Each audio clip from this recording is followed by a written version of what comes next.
If you wake up between 3 a.m. and 5 a.m., understand this, it's not an accident. Most people roll over, check the time, and go back to sleep. But what they don't realize is that this window of time is not ordinary, it's divine. This is the hour when the veil between heaven and earth is thinner, when your spirit is more sensitive, and when God often chooses to whisper to those who are willing to listen. It's not your alarm clock that woke you up, it's your assignment.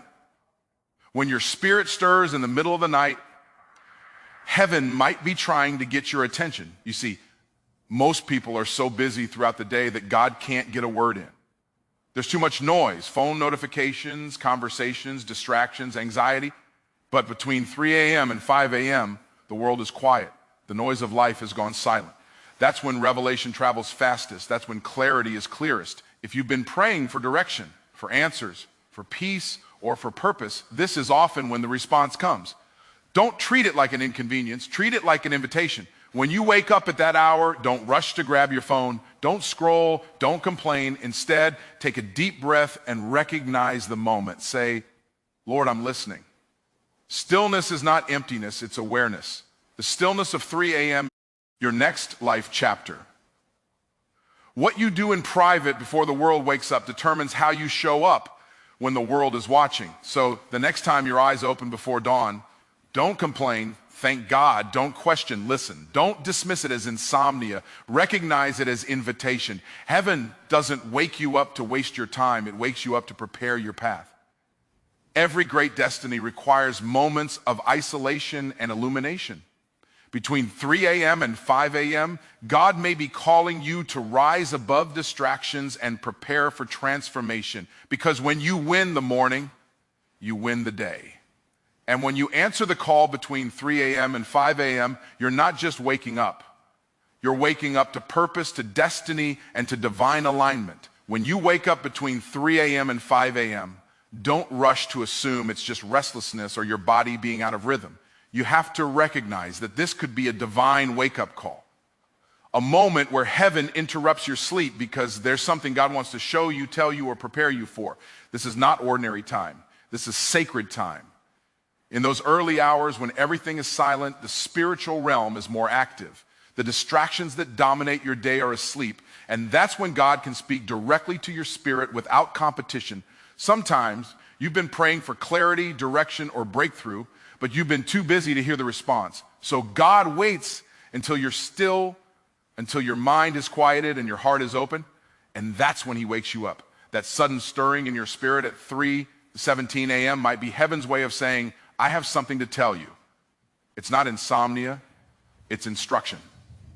It's not disturbance, it's destiny trying to get your attention. When you recognize that, you stop treating those moments as interruptions and start treating them as invitations.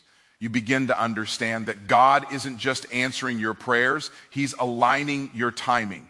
Many of the most powerful moves in your life will begin when you stop seeing spiritual moments as coincidences and start seeing them as divine appointments. This is the hour of sensitivity, the hour of revelation, the hour where God might download a word, a warning, or a strategy that could shift your entire future. It's the time where the natural and spiritual intersect, and you're awake, not because your body needs something, but because your spirit is being summoned. Some people wake up and try to go back to sleep, but the wise rise and listen. The ones who respond to the divine wake-up call often receive wisdom that others sleep through. So when that moment comes, don't ignore it. Don't turn over and dismiss it. Take a deep breath, acknowledge the presence of God, and say, speak, Lord, I'm listening. Because that awareness, that willingness to recognize the divine wake-up call is what separates people who live by default from those who live by design. When you open your eyes between 3 a.m. and 5 a.m., you've stepped into one of the most powerful windows of stillness you'll ever experience. The world is quiet. The noise of traffic, conversations, and obligations hasn't begun yet. Even the spiritual atmosphere feels different, lighter, clearer, more open. This is not just the absence of noise, it's the presence of peace. In this sacred silence, you have the chance to connect with divine wisdom before the distractions of the day compete for your attention. Stillness is not laziness, it's alignment. It's in stillness that you begin to hear what can't be heard, when everything around you is loud. You see, God rarely speaks in chaos. He whispers in calm. That's why the quiet moments of the early morning are so powerful. They allow your spirit to tune into frequencies that the busy mind cannot capture. The noise of life drowns out revelation, but silence makes it sing. Most people wake up and immediately reach for their phones, check messages, scroll social media, or dive into their to-do lists. But the wise understand that what you do first determines how the rest of your day unfolds. If your first act is to engage with the world, you start your day reactive. But if your first act is to engage with God, you start your day proactive. When you enter into stillness before the noise, you're not avoiding life. You preparing your spirit to lead life. In that stillness, breathe deeply. Let your thoughts settle. Let gratitude fill the space where worry once lived. Be present in that moment, because stillness is where strength is restored. When you quiet your surroundings, your inner world becomes clearer. Problems that seemed overwhelming the night before begin to shrink in the light of peace. Answers start to form. Understanding deepens. The stillness is where you stop reacting and start receiving. Every breakthrough begins with silence. Every divine download starts with stillness. Before the noise of the day, before the opinions, the pressures, and the responsibilities come rushing in, sit with your Creator. Let that stillness become the foundation of your day. Because once your spirit is anchored in peace, no amount of chaos can pull you off course. The one who learns to be still before the noise gains control over the noise when it comes. When you wake up in those sacred hours between 3 a.m. and 5 a.m., that's the time to pray, but not just to speak. It's the time to connect. Prayer isn't just a monologue, it's a dialogue. Too many people talk to God but never pause long enough to hear what he's saying back. They pour out their worries, their needs, and their plans, but they don't create space for instruction, correction, or revelation. Real prayer is not about getting God to agree with your will. It's about aligning yourself with his. When you pray, pour your heart out with honesty, but then quiet yourself and listen. Because often, God doesn't answer with thunder. He answers with a whisper. He speaks in impressions, in thoughts, in peace, and in sudden clarity that fills your spirit. That's why the early hours are so powerful. The distractions are few, your mind is open, and your heart is sensitive. That's when you can hear the kind of direction that can change the course of your life. Listening is an act of humility. It's saying, God, I trust that you know better than I do. It's recognizing that wisdom doesn't come from long prayers, but from hearing the right instruction. Some people pray for doors to open, but never hear the direction for the key. Others pray for blessings, but ignore the blueprint. Listening gives you that blueprint. The very answer you're seeking might already be waiting in your spirit, but it requires silence to surface. After you've prayed, stay in that posture. Don't honor it. When inspiration, clarity, or a word rises within you in that sacred hour, grab your journal, your phone, or even a scrap of paper. Just write. Writing is a form of obedience. It says, God, I value what you've told me enough to preserve it. Every idea, every word, every phrase that comes in those early hours carries weight. It could be a strategy for your business, a solution to a problem, a message you're meant to share, or even a gentle correction for your path. These moments are not random. They are divine communication. What you fail to write, you often fail to remember. And what you fail to remember, you fail to build. Some of the most life-changing ideas are lost because people thought they would remember later. But revelation is like breath. It comes and goes quickly. When you record it, you transform revelation into resource. You give your future self something to work with. You turn spiritual instruction into practical action. When you write, don't overthink it. Don't try to make it perfect or logical. Just write what you hear exactly as it comes. Sometimes it will make sense immediately. Other times it will unfold over days or weeks. The point is not to understand it instantly, but to honor it faithfully. The act of writing is your way of saying, I'm listening and I'm ready. Keep that journal near your bedside. Let it become a collection of divine conversations, your personal record of heaven's words to you. Over time, you'll begin to notice patterns, confirmations, and directions that align perfectly with what you've prayed for. That's how God speaks, little by little, line upon line. And when you capture those moments on paper, you're not just journaling, you're building a map for your destiny. Writing what you hear turns fleeting inspiration into lasting instruction. It transforms your 3 a.m. moments from random awakenings into divine strategy sessions, because what you document in private often becomes what you manifest in public. When you rise in those early hours, after you've prayed, listened, and written, it's time to speak, because your words create worlds. There's power in what you say, especially before the day begins. Between 3 a.m. and 5 a.m., your atmosphere is unshaped, your day is unformed, and your words are like the brushstrokes that paint what's coming. Don't let the first words out of your mouth be complaints, worries, or doubts. Let them be declarations of faith, power, and purpose. Speak life over your day before the world even gets a chance to speak to you. Your words carry spiritual authority. When you speak, you're not just talking, you're building.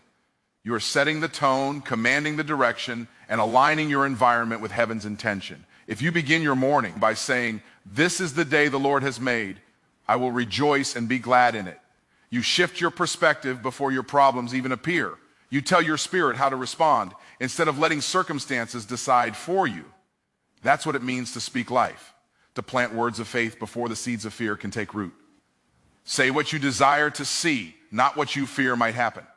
Declare that peace surrounds you, that favor follows you, that wisdom guides you. Speak blessing over your family, success over your work, clarity over your mind, and protection over your path. The words you release early in the morning set the spiritual thermostat for the rest of your day. When you start high, it's hard for life to pull you low. Understand that creation began with speech. Let there be light. And there was light. The same principle applies to your life. You have the authority to call light into dark places, order into chaos, and hope into discouragement. But you must speak it. Silent faith may save your soul, but spoken faith shapes your world. So, before you rush into your schedule, take a moment to open your mouth with intention. Command your morning, bless your day. Announce to the universe that you are walking in divine favor, that no weapon formed against you shall prosper, that every step you take today is guided by purpose. Your words are seeds, and the harvest you'll see later in the day depends on what you plant at dawn. When you learn to speak life over your day, you no longer live by reaction. You live by design. You stop letting the day happen to you and start shaping it with your tongue. Speak life early, speak it often, and watch how your world begins to respond in alignment with your declarations. When you wake up in those early hours and God deposits something in your spirit, don't just feel inspired, move. Revelation without action is just information. What you receive between 3 a.m. and 5 a.m. is not meant to be admired, it's meant to be applied.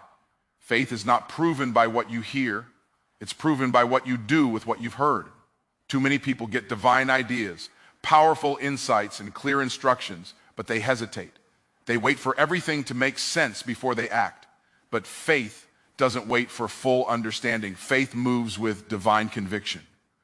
When you prepare and move in faith, you show heaven that you trust the process, even when you can't see the whole picture. God often gives you direction in pieces, not because he's withholding, but because he wants to see if you'll obey without the full plan. He gives you step one, and when you move, he reveals step two. It's like walking in the dark with a lamp. You don't see the whole path, but as you take each step, more light appears. The blessing is in the movement. Preparation is the bridge between revelation and manifestation. When God gives you a word, prepare for it. If he told you something big is coming, get your systems ready. If he placed a business idea in your heart, start researching, planning, and building. If he revealed that a new season is on the horizon, start letting go of old habits and align your mindset with where you're going. God honors preparation because it's proof of expectation. You don't prepare for what you don't believe will happen. Faith without works is dead. That means you can pray, fast, and believe all day long, but if you never move, nothing changes. Heaven responds to faith in motion. When you act on what God spoke, you give him permission to multiply your effort. Your movement activates miracles. Doors begin to open. Resources start to appear. And favor starts to flow because you stepped out when it didn't make sense. Don't wait until everything looks perfect. Don't wait for people to agree with you or for conditions to be ideal. Move on the word you received. When you act in faith, you're telling the universe, I believe what God said more than what I see. That kind of faith rearranges reality. It draws the invisible into the visible. It turns divine instruction into tangible results. So, when you wake up between 3 a.m. and 5 a.m. and receive that word, don't go back to sleep on it. To prayer like it's already happening. Move like it's already yours. Act like it's already done. Because faith is not waiting for proof. Faith is the proof. And when you combine, recognize the moment.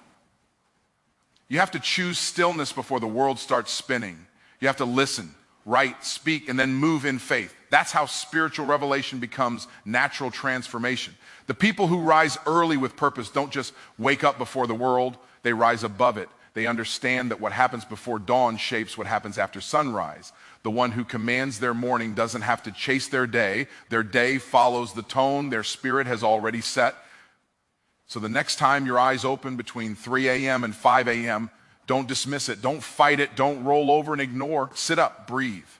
Acknowledge that heaven is speaking. Take that time to listen, to write, to speak life, and to act on what you've been shown, because those early moments are more than lost sleep. They are divine strategy sessions. They are the birthplace of breakthroughs.